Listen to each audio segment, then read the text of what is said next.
I stood in the back of that beautiful church, watching my only daughter walk down the aisle in a 4,000 dress I'd paid for, and all I could think was, thank God she doesn't know about the money. Because if Sarah knew I had inherited $7 million from her father, she would have bled me dry by now. Just like she's been doing for the past 15 years. Before I begin my story, let me know in the comments where you are listening from and what time it is. I just want to know I'm not alone in this. And if you feel moved by what you hear, consider subscribing. It helps more people become aware of the reality of elder abuse. Now let me tell you what really happened. My name is Margaret Chen, but everyone calls me Maggie. I'm 68 years old, and 6 months ago, I buried the love of my life, my husband Robert. We were married for 42 beautiful years, and I thought I knew everything about him. I was wrong. The morning of Sarah's wedding started like every other morning since Robert passed, with me checking my bank account and wincing at the balance. $347. That's what I had left in my checking account, and Sarah's wedding was in 4 hours. I sat at my small kitchen table, the same one Robert and I had bought at a garage sale 30 years ago, and stared at the final catering bill. $2,000 due that morning. I'd already maxed out my credit card paying for the flowers, the photographer, and half the reception hall. My retirement savings were gone, completely wiped out over the past 5 years of Sarah's constant financial emergencies. Mom, are you even listening to me? Sarah's voice cut through my thoughts. She was standing in my kitchen doorway, already in her silk robe, her hair in curlers. Even getting ready for her wedding, she looked annoyed with me. Of course, sweetheart. What do you need? She rolled her eyes. I asked you 3 times if you transferred the money to the caterer yet. James is freaking out because they called saying they haven't received payment. James, her fiancé. A sweet man who taught 3rd grade and had no idea that his bride-to-be had been financially draining her widowed mother for years. He thought I was comfortably retired, living on Robert's pension. If only he knew the truth. I'll call them right now, I said, reaching for my phone with shaking hands. Mom, you look terrible. Are you eating enough? You can't be getting sick today of all days. Sarah's concern lasted exactly 2 seconds before she was back to business. Also, I need you to pick up my shoes from the repair shop. The heel broke yesterday, and they said they'd have them ready by 10. I nodded, making a mental note. Pay the caterer somehow. Pick up shoes. Try not to collapse from exhaustion and stress. And Mom? Sarah paused at the doorway. Thank you. I know this wedding is expensive, but it means everything to me that you're making it happen. Dad would have wanted this. For just a moment, her face softened, and I saw a glimpse of the little girl who used to crawl into bed with me during thunderstorms. Then it was gone, replaced by the demanding woman she'd become. Anything for you, sweetheart? I whispered, but she was already gone, her footsteps echoing up the stairs. I sat there for a long moment, trying not to cry. Robert, if only you could see what's become of our little girl. If only you could see what's become of me. I called my bank and arranged to overdraw my account to pay the caterer. The fee would be $35, money I didn't have, but what choice did I have? Then I drove across town to pick up Sarah's shoes, my old Honda coughing and sputtering the whole way. As I sat in traffic, I thought about all the times over the years when Sarah had called with emergencies. Her car broke down, could I help with repairs? Her apartment deposit fell through, could I cover it? She wanted to take a vacation to Europe, surely I could spare a few thousand. Each time, I said yes. Each time, Robert would give me that gentle, worried look, but he never said no to our daughter either. She'll learn responsibility eventually, he used to say. She just needs time to mature. But Sarah was 35 now, and instead of maturing, she'd gotten more demanding, more entitled. The requests had gotten bigger, the gratitude smaller, until I felt less like her mother and more like her personal ATM. The shoe repair shop was crowded, and I waited 20 minutes for the clerk to find Sarah's shoes. When I finally got back to the house, Sarah was having her makeup done by a professional I'd also paid for, surrounded by her bridesmaids who were drinking champagne I'd bought. Mom, finally! Where have you been? Sarah didn't look up from the mirror. Did you remember to confirm with the photographer about the special shots I wanted? I had forgotten. In all the chaos of trying to pay bills with money I didn't have, it had slipped my mind. I'll call them now, I said. God, Mom, this is my wedding day. I shouldn't have to worry about you forgetting things. Sarah's voice was sharp and her bridesmaids exchanged glances. Just try to stay on top of things, okay? I felt my cheeks burn with embarrassment. Here I was, having spent my life savings and gone into debt for this day, and I was being scolded like a child in front of her friends. I retreated to my bedroom and called the photographer. Thankfully, he was flexible and assured me he'd get all the shots Sarah wanted. Then I sat on my bed and tried to compose myself. In 2 hours I needed to be at the church, smiling and playing the proud mother of the bride. But all I felt was empty, depleted. Like I'd given everything I had, and it still wasn't enough. I opened my dresser drawer and pulled out the only nice dress I owned, a navy blue one I'd bought for Robert's funeral 6 months ago. It would have to do for the wedding too. Sarah had suggested I buy something new, but there was no money left.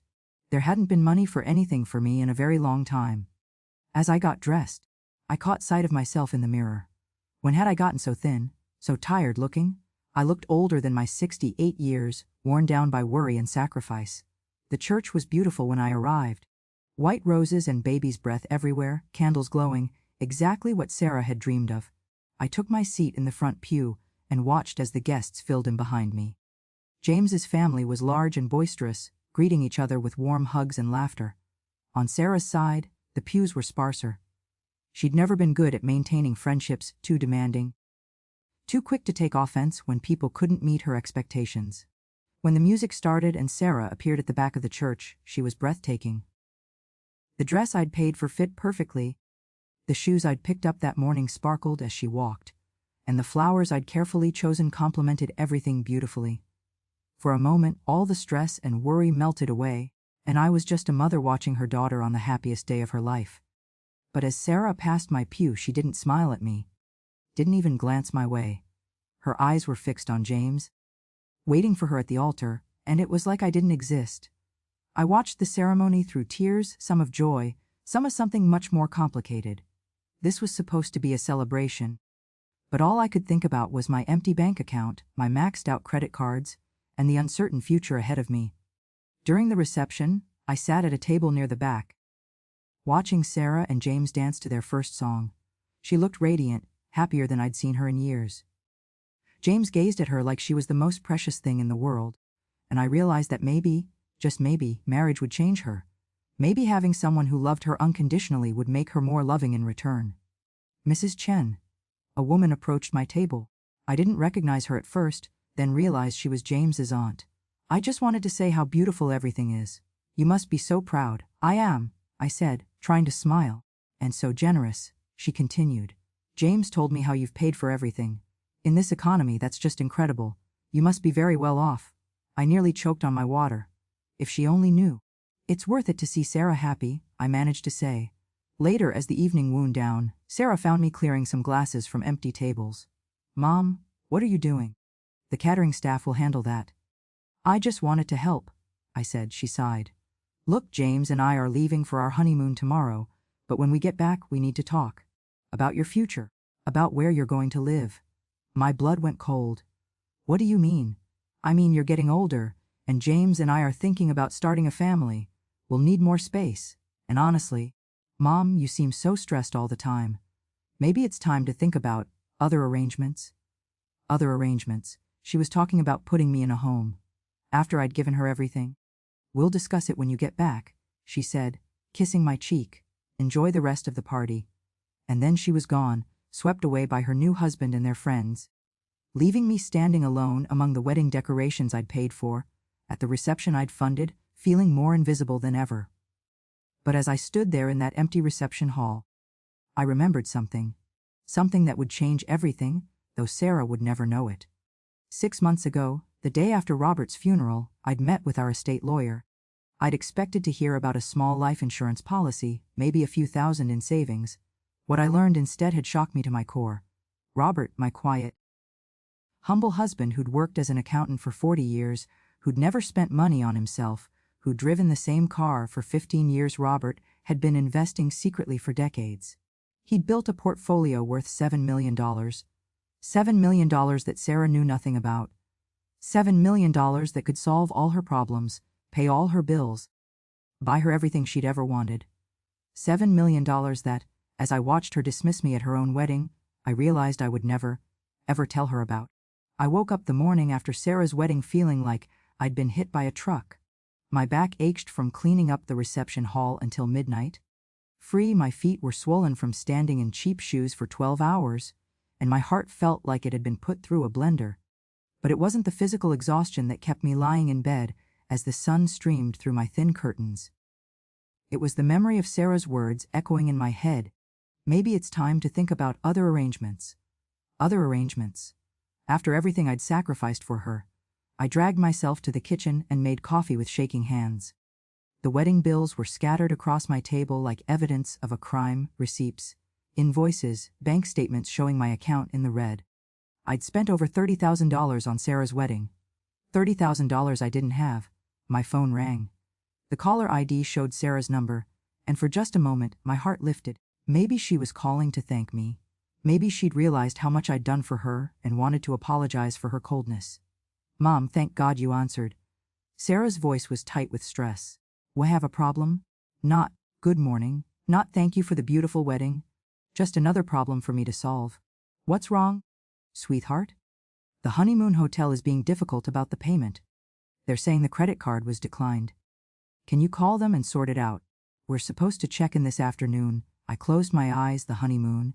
Another $5,000 I'd put on my credit card, which was now maxed out.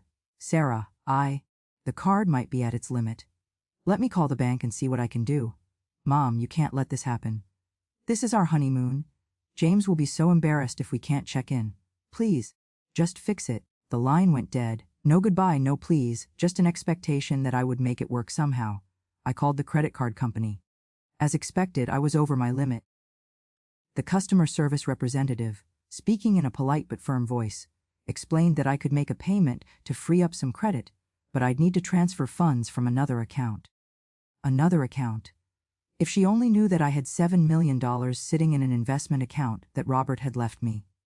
$7 million that could solve this problem in 30 seconds. Instead, I called my bank and took out a cash advance on a different credit card, one with a 29% interest rate, to cover the honeymoon hotel. As I hung up the phone, I caught sight of myself in the hallway mirror. I looked like a ghost of the woman I used to be. When had I become this person? This frightened, broke, desperate woman who would go into crushing debt for a daughter who couldn't even say thank you. I walked to Robert's desk in our small den, the one place in the house I hadn't touched since he died.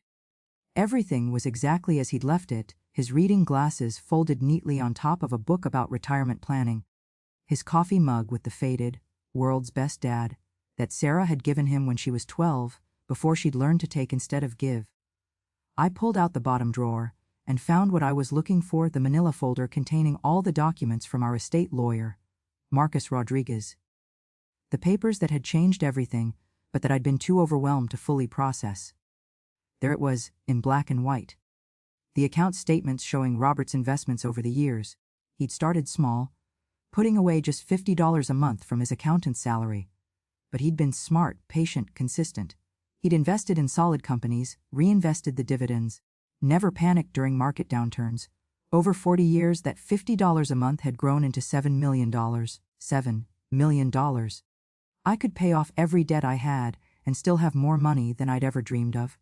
I could buy a beautiful home, travel the world, never worry about money again. I could be generous to causes I cared about, help people who truly needed it. But I could also give Sarah everything she'd ever wanted. Pay off her student loans, buy her a house. Make sure she never had to worry about money again. The old me, the me from a week ago, would have done exactly that. Would have called Sarah right now and told her the good news. Would have transferred money to cover not just the honeymoon, but everything else she might ever want. But something had changed in that reception hall last night. Something had broken when my own daughter suggested putting me away after I'd given her everything. I thought about Robert, quietly building this nest egg for 40 years. He'd never told me about it because he'd wanted to surprise me, to make sure I was taken care of after he was gone. He'd known how much I gave to Sarah, how much I worried about money. This was his gift to me: financial security, freedom, peace of mind. What would he think if he knew I was considering giving it all to the daughter who treated me like a burden? My phone rang again. "Sarah, Mom, did you fix the hotel thing? We need to leave for the airport in an hour." "It's taken care of," I said quietly. "Oh, good. Listen, while I have you on the phone, James and I were talking." And we think when we get back from the honeymoon, you should start looking into some of those senior living communities. There's a really nice one about an hour from here.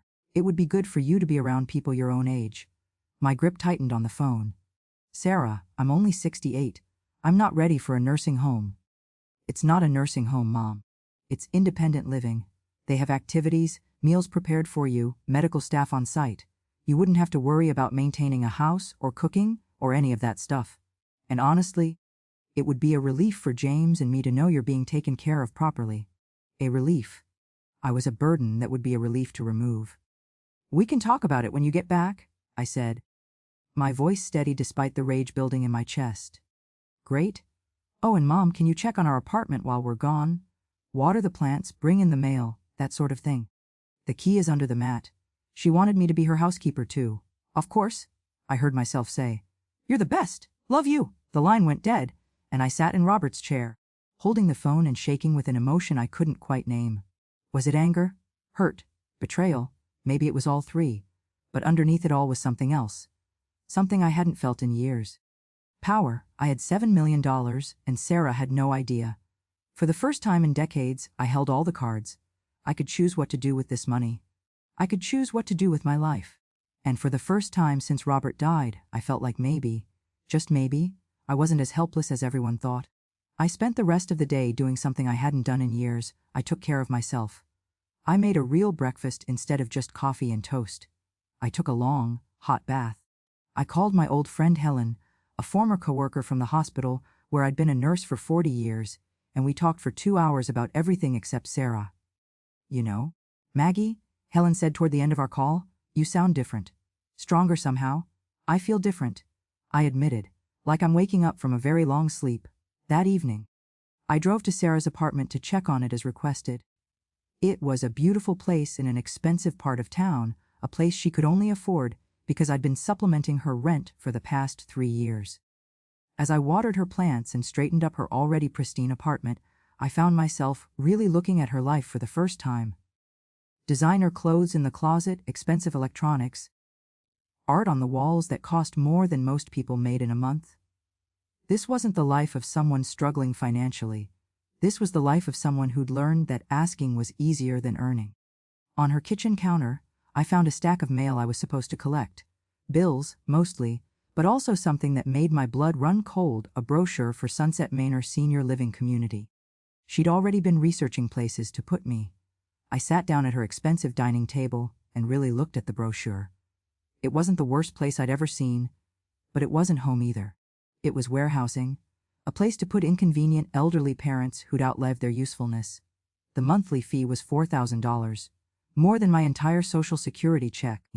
Sarah expected me to use up what she thought was left of my retirement money to pay for my own exile.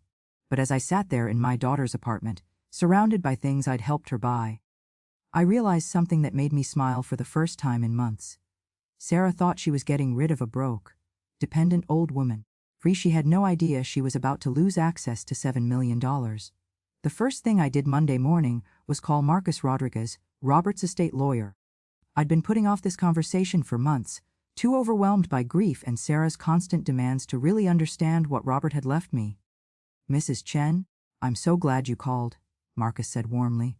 I was wondering when you'd be ready to discuss your husband's investments in detail. I'm ready now, I said, surprised by how steady my voice sounded. We met that afternoon at his office downtown. Marcus was a kind man in his 50s who'd handled Robert's business affairs for the past decade. He spread out all the documents on his conference table and walked me through everything. Your husband was remarkably disciplined, he explained, pointing to years of investment records. He never touched the principal, never made emotional decisions during market downturns. He just kept adding to it month after month, year after year. I stared at the numbers, still hardly believing they were real. He never told me about any of this. He wanted it to be a surprise, he said. Marcus paused, consulting his notes. He said he wanted to make sure you could live like a queen after he was gone, without having to depend on anyone. Without having to depend on anyone. Oh, Robert, if only you could see how much I needed to hear that right now. So what does this mean, practically speaking? I asked. Marcus smiled. It means you're a very wealthy woman, Mrs. Chen. the investments are generating about $20,000 a month in dividends and interest. You could live very comfortably on that income alone and never touch the principal. $20,000 a month. I'd been panicking over a $300 checking account balance while sitting on investments that generated more money in a day than I used to make in a week as a nurse. And if I needed to access the principal, simple. We can liquidate whatever you need, whenever you need it. Some of it might have tax implications, but nothing you can't easily afford. I left Marcus's office feeling like I was floating. For the first time in years, maybe decades, I didn't have to worry about money. I could buy groceries without checking my bank balance first. I could get my car repaired. I could live. But more than that, I could choose how to live. The next morning, I did something I hadn't done since Robert died. I went shopping. Not for Sarah, not for anyone else, but for me. I bought a new dress, a beautiful emerald green one, that made my eyes sparkle. I bought comfortable shoes that didn't pinch my feet. I even bought new sheets for my bed, soft ones that felt like luxury against my skin. It was a small rebellion, but it felt enormous. When I got home, there were 3 missed calls from Sarah. She was back from her honeymoon. I called her back, and she answered on the first ring. Mom! Finally. I've been trying to reach you all morning. We had the most amazing time in Maui. The hotel was incredible, thank you so much for making it happen. For a moment, I felt a flicker of the old warmth. She was thanking me. Maybe the honeymoon had changed her perspective. I'm so glad you enjoyed it, sweetheart. Listen, James and I want to take you to dinner tonight, to thank you properly for everything, and to talk about those senior living options I mentioned. And there it was. The thank you dinner was really about getting me to agree to be put away. I don't think I'm ready to discuss that yet, Sarah. Mom, we're not getting any younger. It's better to plan these things ahead of time rather than wait for a crisis. James found some great places online. There's one called Sunset Manor that looks perfect. The same one whose brochure I'd found on her kitchen counter. I said I'm not ready to discuss it. Sarah's voice took on that edge I knew so well. Mom, you're being unreasonable. We're just trying to help you. Do you want to end up like Mrs. Patterson from down the street? She fell in her kitchen and wasn't found for 2 days. Mrs. Patterson was 91 and had dementia. I was 68 and in perfect health. I'm not Mrs. Patterson, Sarah. Not yet, but Mom, you're getting forgetful. You forgot to confirm things with the photographer at my wedding. You left the stove on last month when I came to visit. I had left the stove on, once. Because I'd been distracted by her calling to demand I send money for her car payment. One mistake doesn't mean I need to be institutionalized. It's not institutionalization! God, you're so dramatic. It's independent living. You'd have your own apartment, people to help with meals and housekeeping, activities to keep you social. It would be good for you. What would be good for me is having a daughter who didn't treat me like a burden. The words came out before I could stop them. There was silence on the other end of the line. Mom, that's not fair. I don't treat you like a burden. I love you. This is about what's best for your safety and health. No, Sarah. This is about what's most convenient for you and James. That's not true. Isn't it? You want me out of the way so you can start your new life without worrying about your troublesome mother. The mother who just spent her life savings on your wedding. Mom, you're being ridiculous. And honestly, this attitude is exactly why we think you might benefit from being around other people. You're becoming isolated and paranoid. Paranoid. She was calling me paranoid for recognizing that she wanted to get rid of me. I need to go, I said. Mom, don't hang up. We still need to discuss. I hung up. I sat in my kitchen, shaking with adrenaline. I'd never spoken to Sarah like that before. I'd never stood up to her, never called her out on her behavior. It felt terrifying and liberating at the same time. My phone rang again. Sarah. I let it go to voicemail, then again, voicemail. After the 5th call, I turned off my phone. The next few days passed quietly. I didn't answer Sarah's calls, didn't respond to her increasingly frustrated voicemails. Instead, I did something I hadn't done in years. I lived for myself. I went to the library and checked out books I wanted to read. I visited the botanical garden and spent hours walking among the flowers. I called Helen and went to lunch with her at a restaurant I'd always wanted to try but couldn't afford. You seem different, Maggie, Helen said over our salads. Stronger. What's changed? I almost told her everything about the inheritance, about Sarah's plans to put me in a home, about the years of financial manipulation I'd finally recognized for what it was. But something held me back. I think Robert's death made me realize life is short, I said instead. I don't want to waste what time I have left. Helen nodded knowingly. Sometimes we need a wake-up call to remember we have choices. Choices, yes, that was exactly it. For the first time in years, I remembered I had choices. That evening, I finally turned my phone back on. 17 voicemails, all from Sarah. I listened to them in order, watching the progression from frustrated to worried to angry to manipulative. The last one was different, though. Sarah's voice was small, almost vulnerable. Mom, I'm really worried about you. This isn't like you to just disappear. James thinks maybe you're having some kind of breakdown. Please call me back. We love you, and we just want what's best for you. Maybe we can compromise on the living situation. Just, please call me. The old me would have called back immediately, apologizing for worrying her, agreeing to whatever she wanted just to restore peace. But I wasn't the old me anymore. Instead, I called Marcus Rodriguez. Marcus, I want to buy a house, I said. Something nice. Something that's mine. Of course, Mrs. Chen. Did you have a price range in mind? I thought about it. I had $7 million. Sarah wanted to put me in a $4,000 a month senior living facility because she thought I couldn't afford anything better. Let's say $500,000 to start. Something with a garden, maybe a view. I can recommend some excellent real estate agents. When would you like to start looking? Tomorrow, I said. Because I was done being the poor, dependent mother Sarah thought I was. I was done sacrificing everything for a daughter who saw me as nothing but an inconvenience. I was ready to start living like the wealthy woman Robert had made sure I could be.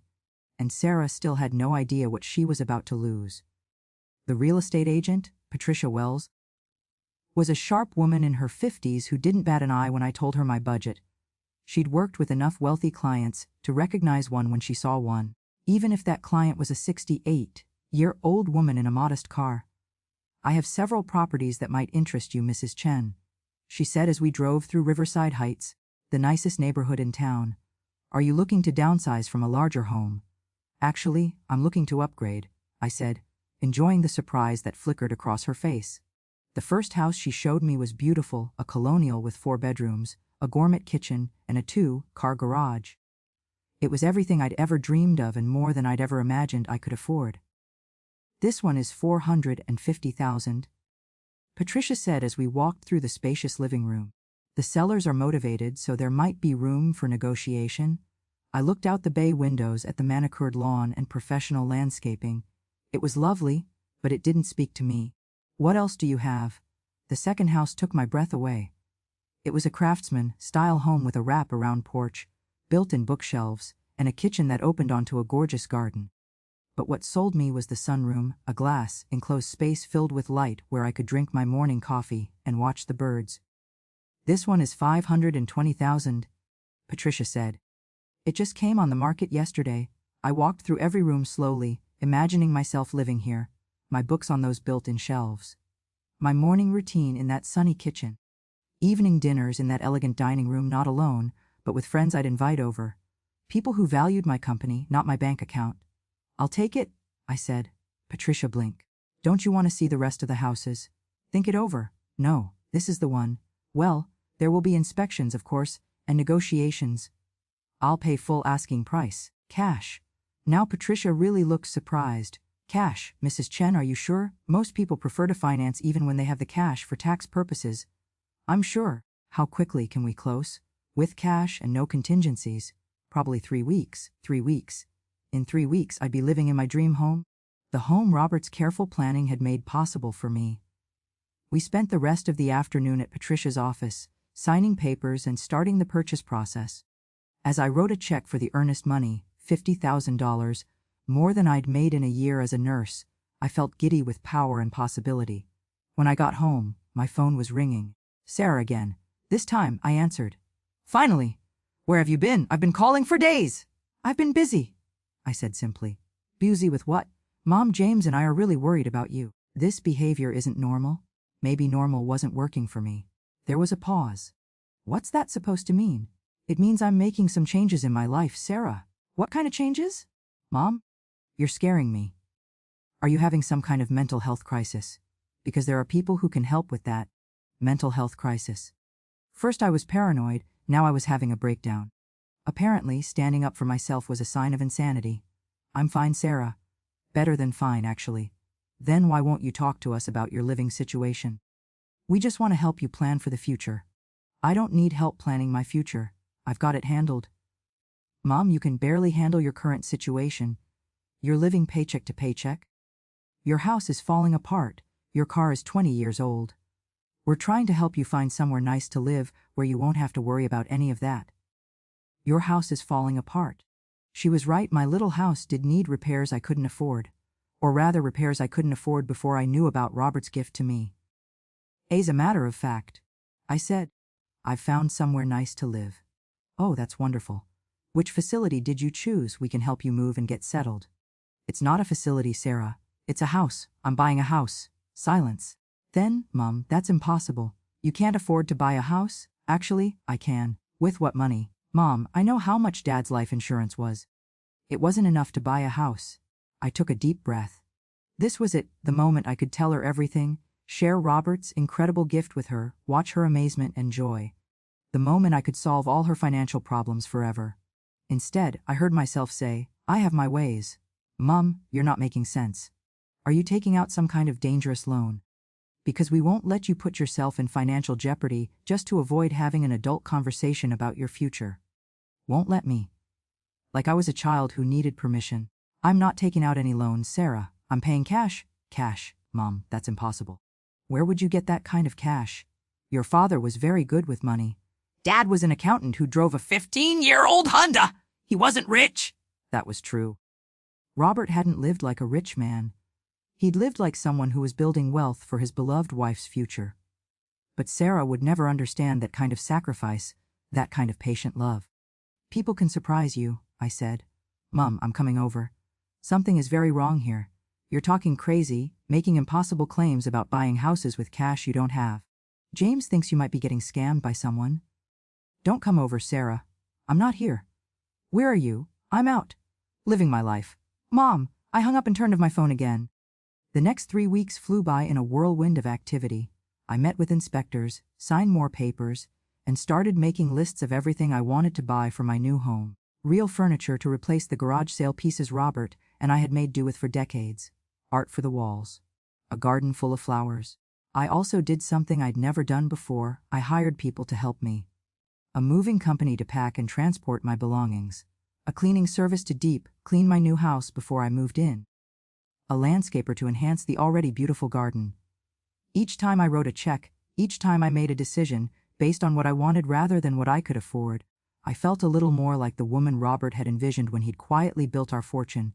Sarah left increasingly frantic voicemails. She'd driven by my old house and seen the SLD sign. She'd somehow found out about the new house and driven by there too. She was threatening to call Adult Protective Services, convinced I was being financially exploited by someone. If she only knew that the only person who'd been financially exploiting me was her. The morning of my move, I stood in my old kitchen one last time. This house held 40 years of memories, Sarah's first steps in the living room, family dinners around the small table, quiet evenings with Robert watching television on our old sofa. But it also held memories of worry and struggle, of counting every penny and going without so Sarah could have what she wanted. It held the energy of a woman who'd forgotten she had value beyond what she could provide to others. I was leaving that woman behind.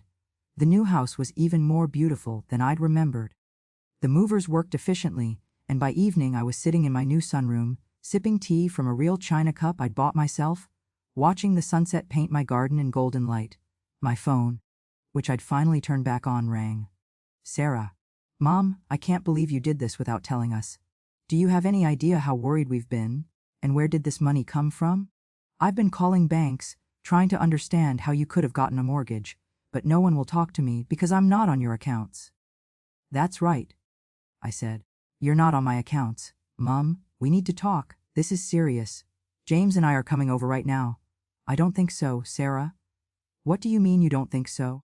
We need to understand what's happening with you. What's happening is that I'm living my life.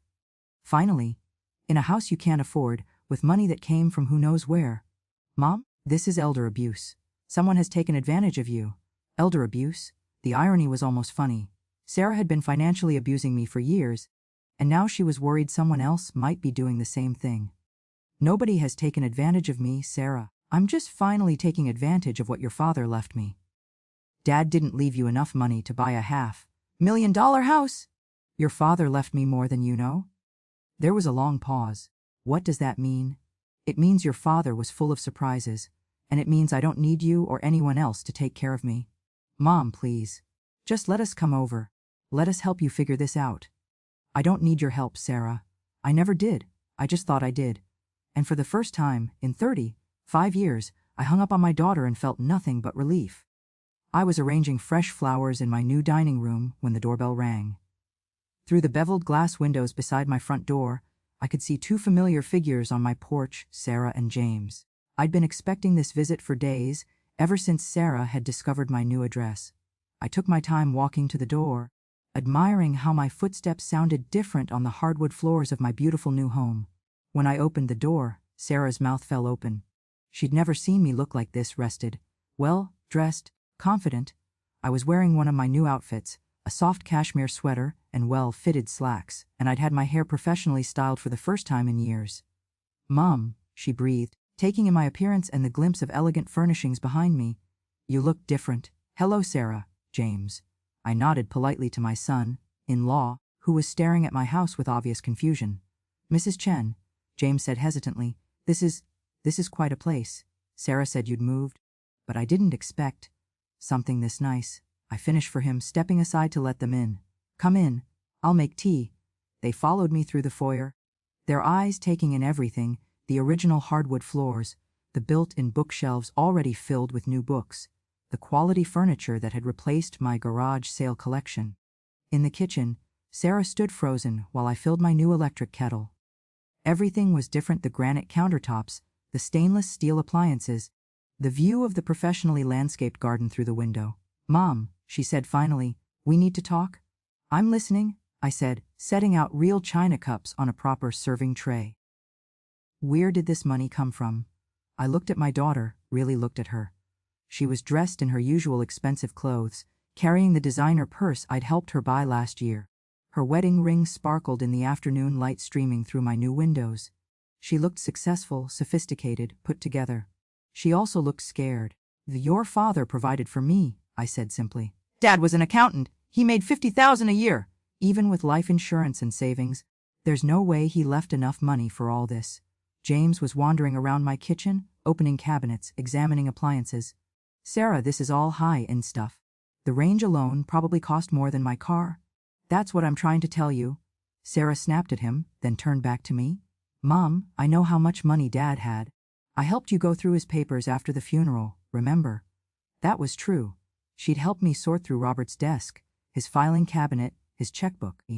But she'd only seen what Robert had wanted anyone to see: his modest checking account, his small savings, the life insurance policy that had paid for his funeral. Free. She'd never seen the investment account statements that Robert had kept in a safety deposit box only he and I knew about.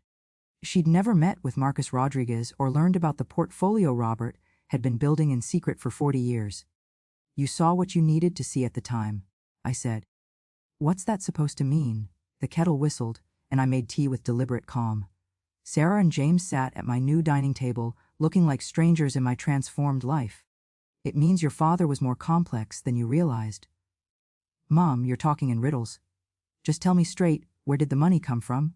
I sat down with my teacup, taking a moment to appreciate its delicate weight in my hands.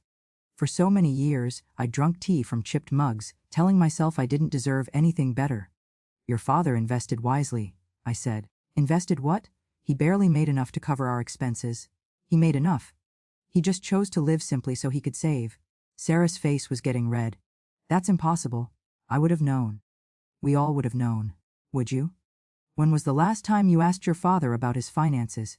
When was the last time you asked him about anything that wasn't related to what you needed from him? The question hung in the air. Sarah's mouth opened and closed, but no words came out. James cleared his throat.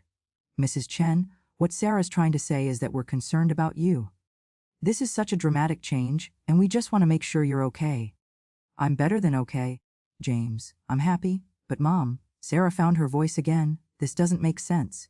If Dad had this kind of money, why did we live so modestly? Why did you always worry about bills? Why did you work as a nurse until you were 60? 5 if you didn't need to? These were fair questions, and I found myself thinking about Robert's motivations. Why had he hidden the money from me? Why had he let me worry and scrimp and save when we could have lived more comfortably? I thought I knew the answer.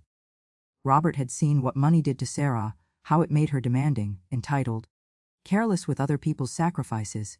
He'd seen how she took my generosity for granted, how she expected rather than appreciated. He'd hidden the money to protect it from her, and to protect me from the pressure to give it all away. Your father wanted to make sure I was secure after he was gone, I said. He knew how generous I was with you, and he wanted to make sure there was something left for my future. Generous. Sarah's voice rose. Mom, you weren't generous, you were responsible. Parents are supposed to help their children. Help? Yes. But there's a difference between helping and enabling. What's that supposed to mean? I stood up and walked to my kitchen window, looking out at my beautiful garden. It means I've spent the last 15 years giving you money every time you asked. Car payments, rent supplements, vacation funds, credit card debts, and finally a $30,000 wedding. I've never said no, never asked questions, never expected you to solve your own problems. That's what parents do. I turned to face her. No, Sarah. That's what I did. But it wasn't healthy for either of us. How can you say that? I've always been grateful. Have you? When was the last time you thanked me without asking for something else in the same conversation? When was the last time you called just to see how I was doing? When was the last time you treated me like a person instead of a bank account? Sarah's face crumpled. That's not fair. I love you, Mom, I know you do. But you love what I can do for you more than you love who I am. James was looking increasingly uncomfortable. Maybe we should all take a step back, he said. This is getting pretty heated. No, I said firmly. We need to have this conversation. Sarah, you wanted to put me in a nursing home. It's not a nursing home, it's independent living, I know. $4,000 a month for a tiny apartment where I'd be out of your way while you started your new family. That's not what it was about, wasn't it? You told me it would be relief, for you and James to know I was being taken care of. A relief to not have to worry about your troublesome mother anymore. Sarah was crying now, but I wasn't finished. Do you know what I did the night after your wedding? I sat in your apartment, watering your plants and collecting your mail like a servant, and I found the brochure for Sunset Manor. You'd already picked out my prison before you'd even asked me what I wanted. It wasn't a prison. We were trying to plan ahead. You were trying to get rid of me. And you expected me to pay for it myself with the money you thought I had left. James was staring at his wife with something that looked like horror. Sarah, is that true? You were researching places before talking to your mom? I was just getting information, Sarah stammered. I wasn't making decisions without her. You made plenty of decisions without me, I said. You decided I was too old to live independently. You decided I couldn't manage my own finances. You decided I was becoming a burden, all without asking me what I thought or felt about any of it. But Mom, you seemed so lost after Dad died, so overwhelmed. I was grieving. I was sad and confused and trying to figure out how to live without the man I'd loved for 42 years. But instead of giving me time to heal, you immediately started making plans to warehouse me. Sarah was sobbing now. I didn't know what else to do. You seemed so fragile, so helpless. I seemed poor, I corrected. And you were embarrassed by that. You were embarrassed by your mother who drove an old car and bought her clothes at discount stores and couldn't afford to eat at the restaurants you liked.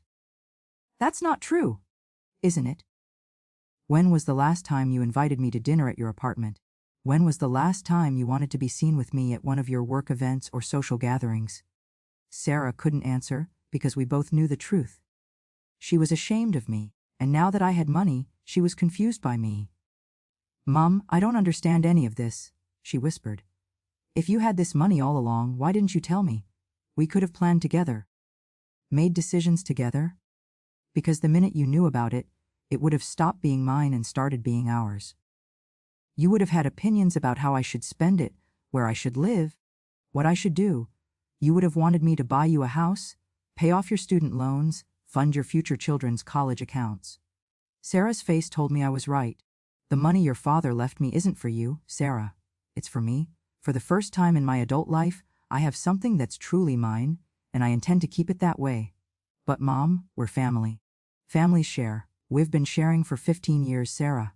I've been sharing everything I had with you. Now it's time for me to share with myself. James stood up abruptly. Sarah, I think we should go. Your mom needs some space and we need to talk. But we haven't resolved anything, Sarah protested. There's nothing to resolve, I said gently. I'm fine, Sarah. I'm safe. I'm healthy, I'm financially secure, and I'm happy. That should be enough for you. But I don't understand how this happened. I don't understand where the money came from or why Dad hid it, or why you're being so secretive about everything. Sometimes, I said, walking them to the door, you don't need to understand everything. Sometimes you just need to accept that other people are capable of living their own lives. As they reached the porch, Sarah turned back to me. Mom, I'm scared. I feel like I don't know you anymore. Maybe you never did, I said softly.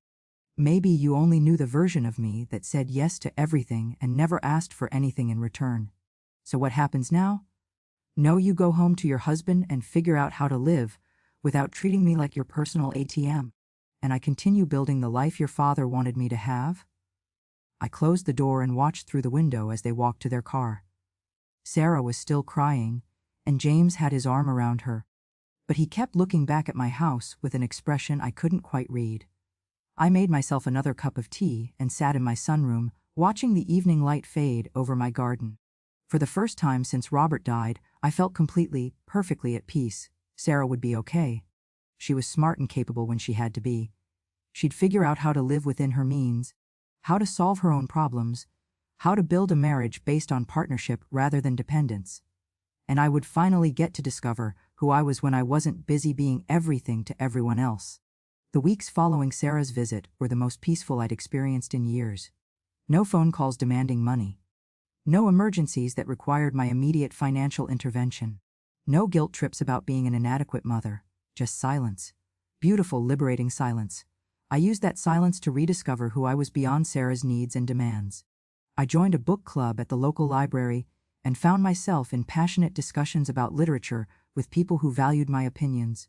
I volunteered at the animal shelter, something I'd always wanted to do but never had time for when I was constantly managing Sarah's crisis. Most surprisingly, I started taking art classes. Watercolor painting, of all things. I'd always loved beautiful things, but never thought I could create them myself. Now, with my easel set up in my sunny kitchen, I painted the flowers from my garden, the birds that visited my feeders, the changing light through my windows. My instructor, a woman named Alina about my age, pulled me aside after my third class. Maggie, you have a natural eye for color, she said, examining my latest attempt at capturing the morning glory blooms on my garden fence. Have you ever considered that you might have real talent for this? Talent. When was the last time anyone had told me I had talent for something? When was the last time I'd given myself permission to be good at something just for the joy of it? I'm just doing it for fun, I said. Fun is how all the best art begins, Elena smiled, but don't sell yourself short. You have something special here. I took her painting home and hung it in my bedroom, the first piece of art I'd ever created and displayed in my own home. Every morning when I woke up, I saw those purple and blue morning glories and remembered that I was capable of making beautiful things. It was during my 4th week of silence from Sarah that Helen called with concerning news. Maggie, I ran into your daughter at the grocery store yesterday, she said. She looked terrible, honey. Thin, tired, like she hasn't been sleeping. Is everything okay between you two? I felt a familiar twist of worry in my chest, the old instinct to drop everything and fix whatever was wrong with Sarah. But I forced myself to pause, to think instead of just react. We had some difficult conversations recently, I said carefully. She seemed very upset. She asked if I'd seen you lately, if you seemed okay to me. She mentioned something about being worried about your mental health. My mental health. Of course, Sarah would frame my newfound independence as a psychological problem. I'm fine, Helen. Better than I've been in years, actually. That's what I told her. I said you seemed happier and more confident than I'd seen you since before Robert died. But Maggie, she seemed genuinely worried. Maybe you should call her. Maybe I should. The old me definitely would have. The old me would have called immediately, apologizing for whatever had upset her, offering to fix whatever was wrong. But I wasn't the old me anymore. If Sarah needs to talk to me, she knows my number, I said. 2 days later she used it. I was in my garden, deadheading roses and enjoying the morning sunshine, when my phone rang. Sarah's name on the caller ID made my stomach clench, but I answered, "Hi." Hi, sweetheart. Mom. Her voice was small, uncertain. How are you? I'm well. How are you? I'm struggling, actually. I waited, not rushing to fill the silence or offer solutions. James and I have been talking a lot since we came to see you. About what you said. About how I've been treating you. More silence from me. This was Sarah's conversation to have. I think maybe you were right about some things. I didn't realize how often I called asking for money.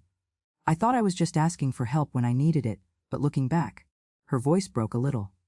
Mom, did I really make you feel like a bank account? The question hung between us. I could have reassured her, minimized my hurt, made this easier for her.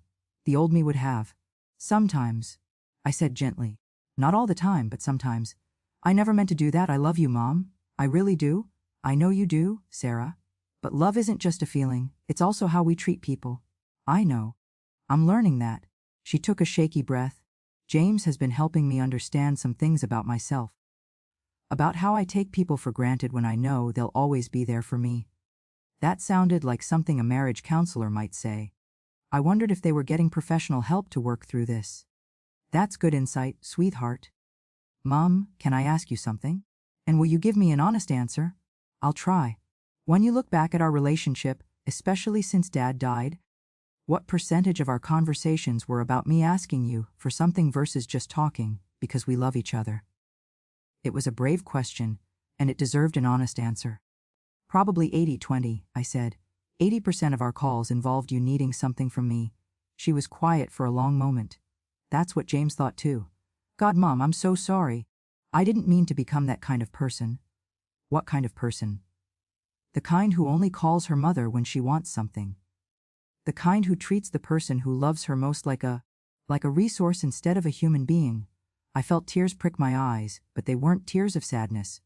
They were tears of relief. Sarah was finally seeing what I'd been too afraid to tell her for years. Sarah, the fact that you can see it now means you can change it. I want to. But I don't know how to have a relationship with you that isn't about money. I don't know what we talk about if I'm not asking you to solve my problems. We talk about your life. Your marriage. Your dreams. Your fears, your job. Books you've read, movies you've seen, places you want to travel. We talk about my life too, my art classes, my garden, the books I'm reading. You're taking art classes? Watercolor painting. I'm actually not terrible at it. Mom, that's amazing. I didn't even know you were interested in art. There are a lot of things about me you don't know, Sarah. There are things about me I'm just discovering myself. I'd love to hear about them. Not to fix them or change them or have opinions about them. Just to know you better? I'd like that. We talked for another 20 minutes, really talked. For the first time in years. Sarah told me about her job, a big project she was excited about. She talked about James, how he was teaching her to see herself more clearly. She even asked about my garden, my book club, my volunteer work. It felt like talking to the daughter I remembered from years ago, before money had come between us. Mom, can I ask you one more thing? Of course. Will you ever tell me where the money came from? I mean, I understand if you don't want to, but I'm still so curious about Dad and what he was doing all those years. I thought about it. The money was still my secret, still my security, but maybe Sarah was ready to hear at least part of the truth. Your father invested in the stock market for 40 years, I said. Small amounts, consistently. He never touched the principal, never panic sold during bad times. He was incredibly disciplined, but why didn't he tell us? Why live so modestly if he was building wealth? Because he saw what money did to people. He saw how it could corrupt relationships, create entitlement, make people careless with what they hadn't earned. He wanted to protect his family from that. He wanted to protect you from me, Sarah said quietly. He wanted to protect all of us from the complications that money can create. He lived simply because he valued security over status, and he hid the money because he wanted me to have choices after he was gone. Choices you wouldn't have had if I'd known about it. Maybe. We'll never know now? Sarah was quiet for a moment. Mom, are you ever going to forgive me for how I treated you? For the things I said about senior living and being a burden? Sarah, I forgave you the moment I realized you were capable of seeing your mistakes. But forgiveness doesn't mean going back to the old patterns. I won't be your emergency fund anymore. I won't solve problems you can solve yourself. I won't enable you to avoid taking responsibility for your choices. I understand. And honestly, I think that will be better for me too. James has been saying I need to learn to be more self-reliant. James sounds like a wise man. He is. He's been really patient with me while I figure out how to be a better person, a better wife, and hopefully, someday, a better daughter. You're already becoming a better daughter, Sarah. This conversation proves that. After we hung up, I sat in my garden for a long time, feeling something I hadn't experienced in years, hope for my relationship with my daughter. Sarah might never know the full extent of Robert's gift to me, but she was learning to see me as more than a financial resource. She was learning to value our relationship for what it was, not what it could provide. And I was learning that I could love my daughter without rescuing her from every difficulty, without sacrificing my own well-being for her comfort. The roses I'd been tending were blooming beautifully, their petals soft and fragrant in the afternoon sun. Like my relationship with Sarah, they needed the right conditions to flourish, not too much water, not too little. Careful pruning to remove what wasn't serving their growth. For the first time since Robert died, I believed Sarah and I might be able to cultivate something beautiful together. Something based on mutual respect rather than financial dependency. Something worth all the money in the world. 1 year later, I stood in the same church where Sarah had been married. But this time I was there for a different reason. The pastor had asked me to speak about my volunteer work with the church's elder outreach program, something I'd started after realizing how many seniors in our community were facing the same isolation and financial stress I'd once known. As I looked out at the congregation, I saw Sarah and James in the third pew, smiling proudly. Sarah looked different than she had a year ago, more relaxed, more genuine. The desperate edge that had once characterized our every interaction had softened into something warmer. When my husband Robert died 18 months ago, I thought my life was over. I was 68 years old, recently widowed, and I felt like I had no purpose beyond being someone else's solution to their problems. I could see Sarah's face tighten slightly at this, but she didn't look away. What I learned is that it's never too late to discover who you are when you're not busy being who everyone else needs you to be. And sometimes, the greatest gift we can give the people we love is the chance to learn they're stronger than they think they are. After the service, Sarah and James approached me with genuine warmth. Our relationship had transformed over the past year into something I'd never dared hope for, a real friendship between mother and daughter. "Mom, you were wonderful up there," Sarah said, hugging me tightly. "I'm so proud of what you've built with the Elder program." The Elder Outreach program had become my passion project. Using a small portion of Robert's investments, I'd quietly funded a network of support services for seniors in our community: meal delivery, transportation to medical appointments, home maintenance help, and social activities. Most people assumed the church had received a large anonymous donation. They had no idea the money had come from the woman who stood in their midst every Sunday, looking like any other congregant. "It's been incredibly fulfilling," I said. "There are so many people who just need to know someone cares." James squeezed my shoulder. "Sarah tells me you've been painting too. I'd love to see some of your work sometime.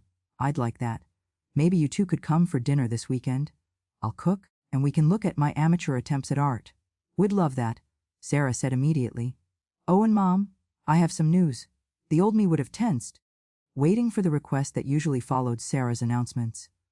The new me simply smiled and waited. James got the promotion he was hoping for. "We're finally going to be able to buy our own house." "That's wonderful!" "Congratulations, James." "Thanks, Mrs. Chen. It's been a long time coming, but we're really excited to start building our own equity instead of paying rent." I noticed what Sarah didn't say. She didn't hint that I might want to help with the down payment. She didn't suggest that, as her mother, I should be contributing to their home purchase. She simply shared her good news and let it stand on its own. This was the daughter I'd always hoped she could become: independent, proud of her own accomplishments, sharing joy rather than seeking solutions. "I'm so happy for you both," I said, and meant it completely. As we walked to the parking lot together, Sarah linked her arm through mine. "Mom, I know I've said this before, but I want to say it again. I'm sorry for how I treated you. Not just the money stuff, but all of it. I'm sorry I didn't see you as a whole person with your own dreams and needs." "Sarah, we've both grown from that experience. I'm just grateful we found our way to something better." "Me too. And Mom, I want you to know that James and I are doing really well financially. We've been working with a financial planner." Budgeting properly, building an emergency fund. I finally understand what you meant about learning to solve my own problems. I'm proud of you for that work. It's not easy to change ingrained patterns. It's not. But it's worth it. I feel so much better about myself when I'm not constantly in crisis mode, looking for someone else to rescue me. We reached my car, no longer the 20-year-old Honda, but a reliable newer model that I'd paid cash for. Not too flashy, just comfortable and dependable. See you this weekend? Sarah asked. Absolutely. I'm looking forward to it. I drove home through the tree-lined streets of my neighborhood, thinking about how different my life looked now. My house had become a gathering place for my book club, my art class friends, and the volunteers from the Elder Program. Last month, I'd hosted a dinner party for 12 people, something I'd never felt confident enough to do in my old house with my old furniture and my old life. At home, I changed into my gardening clothes and spent the afternoon tending to my roses, which had grown more beautiful each season. As I worked, I thought about the conversation I'd had with Marcus Rodriguez earlier that week. Mrs. Chen, your investment portfolio has grown to $8.2 million, he'd told me over coffee at his office. Your conservative spending and continued market growth have actually increased your wealth over the past year. $8.2 million. More money than I could spend in several lifetimes, even living as comfortably as I did now. I'd like to increase my charitable giving, I told him. The Elder Outreach Program is just the beginning. I want to do more. We'd discussed establishing a formal foundation, something that could provide ongoing support for seniors, single mothers, free and families in crisis, people who needed help but had nowhere to turn. We could structure it so that your identity remains completely private, Marcus had assured me. Anonymous giving often has the most impact because people focus on the help rather than the helper. Anonymous. That was exactly how I wanted it. I'd learned the hard way what happened when people knew you had money. They stopped seeing you and started seeing your bank account. My phone rang, interrupting my thoughts. It was Elena from my art class. Maggie, I have exciting news! The gallery downtown wants to include 3 of your paintings in their local artists showcase next month. Are you interested? My paintings in an actual gallery. 6 months ago, I would have been too intimidated to even consider such a thing. Yes, I heard myself say. I'm very interested. Wonderful! They're particularly interested in your garden series, the Morning Glories, the Rose Study, and that beautiful one of the Cardinal in the Snow. After we hung up, I walked through my house, looking at the paintings I'd created and hung on my own walls. Each one represented a moment of joy, an afternoon spent learning something new about color and light and the way beauty could be captured and preserved. Robert would have been so proud. Not just of the paintings, but of the woman I'd become, the woman his careful planning had made possible. I settled into my favorite chair in the sunroom with a cup of tea and my current book, a biography of Georgia O'Keeffe that my book club was discussing next week. As the evening light faded over my garden, I reflected on the strange turns my life had taken. A year and a half ago, I'd stood in that church watching Sarah get married, feeling depleted and invisible, dreading a future in which I'd be warehoused in a senior living facility to make room for my daughter's new life. Now I was a published artist, well, almost, a community volunteer, a woman with deep friendships and purposeful days. I was financially secure beyond my wildest dreams, but more importantly, I was emotionally secure in ways I'd never been before. And Sarah was learning to be the woman I'd always hoped she could become: independent, responsible, genuinely caring rather than just needy. Our relationship was built on mutual respect now, not financial dependence. The best part was that she had no idea about the full extent of my wealth. To her, I was a widow who'd inherited enough to live comfortably, buy a nice house, and pursue some hobbies. She didn't know about the millions in investments, the foundation I was planning, or the fact that I could have solved all her financial problems with a single phone call. And I intended to keep it that way. Because the Sarah who would love me for who I am, not what I can provide, is the daughter worth having. The Sarah who calls just to talk, who invites me to dinner because she enjoys my company, who brags about my art classes to her friends, that's the relationship I'd been hoping for all along. Money hadn't bought me that relationship. Setting boundaries had. Learning to value myself had. Refusing to be treated as a resource instead of a person had. The money was just what had given me the confidence to demand better. As I got ready for bed that night, I caught sight of myself in my bedroom mirror. The woman looking back at me was someone I barely recognized from 18 months ago. She stood straighter, dressed better, smiled more easily. She looked like someone who knew her own worth. She looked like someone who had learned the difference between being needed and being valued. My phone buzzed with a text from Sarah. "Thanks for being such an inspiration today, Mom. I love watching you bloom. See you Saturday." I smiled, typing back, "Love you too, sweetheart." Looking forward to it. Then I turned off the phone and settled into my beautiful bed with my beautiful sheets in my beautiful room, feeling more grateful than I'd ever felt in my life. Grateful for Robert's love and foresight. Grateful for Sarah's growth and change. Grateful for the second chance at happiness that had come when I thought my life was ending. But most of all, grateful that my daughter still had no idea about the $7 million she could have inherited if she'd kept treating me like an ATM instead of a human being. Thank God she doesn't know. Because the woman she's becoming and the relationship we're building is worth more than all the money in the world.